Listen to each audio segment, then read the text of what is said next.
자, 오늘 강의에서 알아볼 거는요, 바로 가격 반응, 프라이스 액션에 대한 겁니다. 자, 일단 이름부터 가격 반응인데, 이 차트의 지지 구간과 저항 구간에 대한 가격 반응을 통해서 지금의 추세가 강한지 약한지를 판단하는 방법을 가르쳐 드릴 거예요.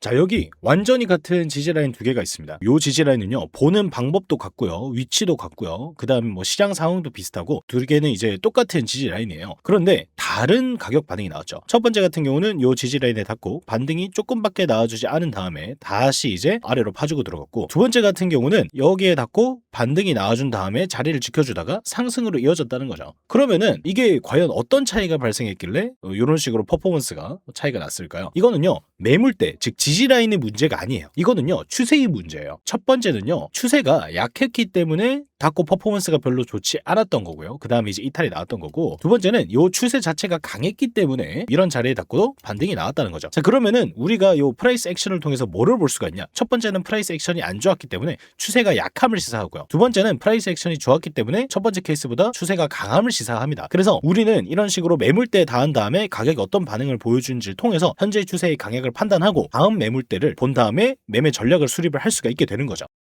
여기서도 보시면 여기 닫고 상승이 강하게 나와줬는데, 과연 여기가 이제 중요 지지 구간이라서 상승이 강하게 나와준 걸까요? 제가 생각했을 때는 아니라는 거죠. 이 차트 전체에서 가장 특징적인 캔들이 뭐죠? 바로 여기 있는 장대 양봉 캔들이에요. 자, 그런데 이 장대 양봉 캔들의 절반 라인에 닫고 반등이 과거에 나와준 전적이 있어요. 이 장대 양봉의 절반 라인에 닫고 반등이 잘 나와줬죠. 이거는 프라이스 액션이 잘 나와줬다는 거예요. 지지 라인에 대해서 가격의 반응이 좋다는 거예요. 무슨 말이냐? 이 급등의 시작점에 도착했을 때도 역시나 이게 강한 매물대로 작용할 수 있음을 의미를 하는 거죠. 만약에 이 중단 라인에 닿고 반등이 미적지근하게 나오고 이렇게 떨어져 버렸다면 이 자리에 닿고 나서도 반등이 세게 나오지 않았을 가능성이 높아요. 그만큼 추세가 약하고 매도세가 강했다는 뜻이 되기 때문에 그렇습니다. 이제 이게 바로 프라이스 액션인 거예요. 매물대에 대한 가격 반응을 통해서 추세를 판단하고 그 다음 매물대를 찾아서 거기서 어떻게 매매할지 전략을 수립하는 데 도움을 굉장히 많이 주는 거죠. 바로 상승장에 추세가 세게 터졌을 때 눌림이 세게 나오지 않는 이유이기도 합니다. 요거는요, 이더리움 일본 차트인데요, 추세가 한번 세게 터지니까 어떻게 돼요? 양봉이 연속적으로 딱딱딱딱 나오면서 매도세를 이겨버리고 오르죠. 그런데 떨어질 때도 정말 최소한의 저항에서 계속해서 프라이스 액션이 잘 나와준단 말이에요. 우리가 만약에 추세가 약하다고 하면은 이렇게 급등이 나왔을 때 되돌림이 많이 나올 텐데, 그죠? 추세가 약하다는 뜻인데, 이런 식으로 상승 추세가 굉장히 세게 터졌을 때는 눌림이 최소한만 나오게 된다는 거죠. 그래서 이런 식으로 정말 딱 최소한 약한 지지에서조차 반등이 나오는 거예요. 지지 구간이 무겁고 가볍고가 중요한 게 아니고 추세가 센지 약한지가 중요한 겁니다. 그래서 여기서는 정말 약한 지지더라도 반등이 빠릿빠릿 세게 나와주면서 추세가 이어지는 모습이죠. 이게 무거운 지지 구간이라서가 아니라 지지 추세가 강하기 때문에 그렇습니다. 자, 이거는 이제 비트코인 차트인데요, 비트코인 주봉 차트입니다. 그런데 보시면 추세가 세게 터지면서 정말 최소한의 저항만 나와주면서 정말 제일 약한 지지에서도 가장 강한 반등이 나와주는, 이럴 때는요, 숏치면 안 돼요. 그래서 우리가 이제 상승장에서 프라이스 액션이 좋고 이렇게 상승이 센 걸 확인을 했을 때 숏치면 안 되는 이유가, 보통 우리가 통상 무거운 매물대로 판단하는 구간이 어디가 있죠? 바로 정고점이에요. 여기 자리는요, 2021년 비트코인이 이제 고점을 만들어줬던 자리예요. 일반적으로 생각했을 때 요 자리에 닿고 강한 저항이 나와줘야 됩니다. 하지만 비트코인 어떤 무빙 보여주고 있죠? 정말 하락이 최소한만 나와주고 그 다음에 약한 지지 라인에서도 반등이 세게 나와주고 추세가 굉장히 세다는 뜻이에요. 이럴 때는요, 무거운 저항 라인이다 하더라도 아무런 저항을 받지 않고 뚫어주는 모습을 확인할 수가 있습니다. 상승장에 아니면 추세가 이어질 때 역추세로 베팅하면 안 된다는 거죠. 만약에 내가 역추세를 베팅하고 싶으면 추세가 약해지는 증거들을 몇 개 확인을 한 다음에 그때 가서야 비로소 숏을 좀 치거나 해보는 거지, 이렇게 프라이스 액션을 통해서 추세가 센 게 확인이 되는데 섣불리 숏을 쳤다가 계좌 날려먹는 사람들을 굉장히 많이 봤습니다.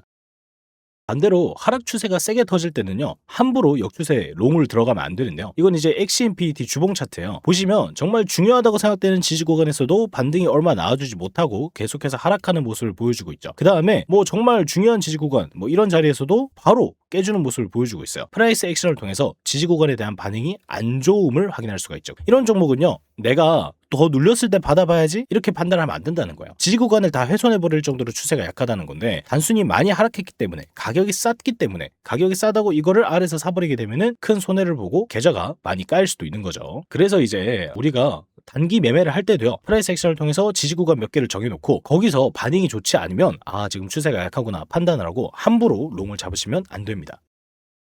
간단한 사용법을 알려드리자면, 여기 구간이 지금 딱 봐도 중요한 매물대예요. 과거에 저항을 많이 받아줬고 여기가 이제 돌파가 나왔으니까 이제 여기에 지지를 받아줘야겠죠. 왜냐면 저항은 돌파하면 지지가 되니까 이제 무거운 지지 자리로 변모를 했습니다.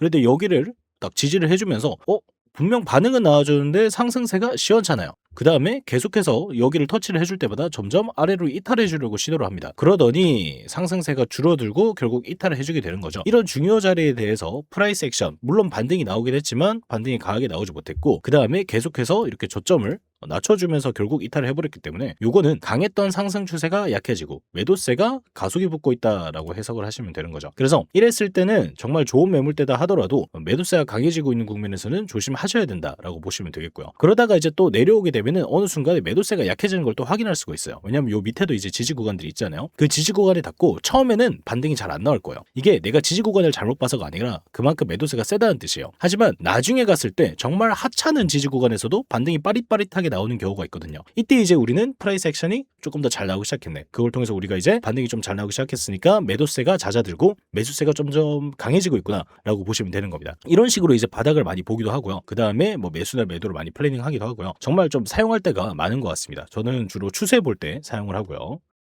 오늘은 이 프라이스 액션에 대해서 한번 알아봤는데, 개인적으로 저는 단타할 때도 스윙할 때도 장투할 때도 굉장히 조금 유용한 툴이라고 생각을 해요. 단기 변곡점이나 중기 변곡점 잡을 때도 굉장히 유용하고요. 그래서 프라이스 액션을 한번 좀 마스터해 보시면 정말 단타 하시는 분이든 스윙 하시는 분이든 도움이 많이 될 테니까 한 번씩 다 공부를 해보시면 좋겠고요. 혹시라도 궁금한 점이 있으시면 댓글로 남겨주시면 다 대답해드리고 있으니까요. 오늘 방송도 유익하셨다면 좋아요와 구독 한 번씩 부탁드립니다. 감사합니다.